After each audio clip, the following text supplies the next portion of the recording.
राम नारायण राम. या पृथ्वीवर आपणास काय मिळते? रोग, शोक, क्रोध, दुःख, आघात, प्रतिघात. आपण सर्व एकाच मार्गाचे पथिक आहोत. साप, प्राणी, पक्षी, मांजर कुणालाच सुटका नाही. सर्वांसाठी एकच नियम आहे. मूल हळूहळू वृद्ध होते. या पृथ्वीवर दुःख, आघात, प्रतिघात यांसारखेच सुख व शांती देखील आहे. आपण जे काही करतो ते आनंदी राहण्यासाठी करतो. थोडेसे सुख मिळविण्यासाठी आपण थोडीशी जमीन विकत घेतो. यासाठी आपण काय काय करतो हे व्यक्त करणे कठीण आहे.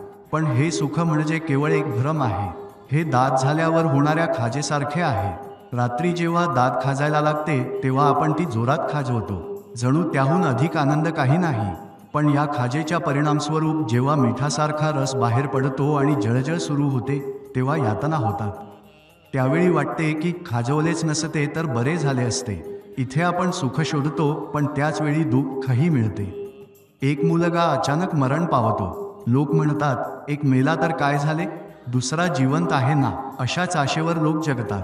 ही आशा कधीही संपत नाही. आपण जीवनभर काही ना काही करत असतो. घर खरेदी करतो, कपडे घेतो. कोणी काहीही केले तरी शेवटी प्रत्येकजण हेच विचार करतो की शांततेत जगता येईल. शांती हा शब्द आपल्या शरीरातील प्रत्येक कणात सामावलेला आहे. त्यातून अनंत शक्तीचा नाद उमटतो. एक बाप आणि त्याचा मुलगा पाण्यात पडतात. मुलगा स्वतःचा जीव वाचवण्यासाठी बापाला घट्ट पकडतो.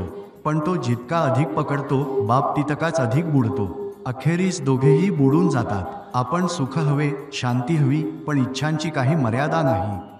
म्हणूनच सुख मिळत नाही. न मिळाल्यासही आपल्या इंद्रियांमधून सुख मिळवण्याची आशा करत राहतो. पण त्याचा काहीही उपयोग होत नाही. हे सुख म्हणजे खाजवल्याने मिळणाऱ्या सुखासारखे आहे. कधी कधी आमंत्रणावर जेवायला जातो पण जेवायची इच्छाच होत नाही. रसगुल्ल्याचा वासही सहन होत नाही. रसगुल्ला पाहता क्षणी उलटी यायला लागते. पण दुसऱ्या दिवशी पुन्हा खाण्याची इच्छा होते.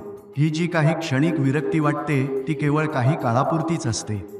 क्षणभरच वाटते की आता काही पाहायचे नाही, पण थोड्याच वेळात पुन्हा भूक लागते.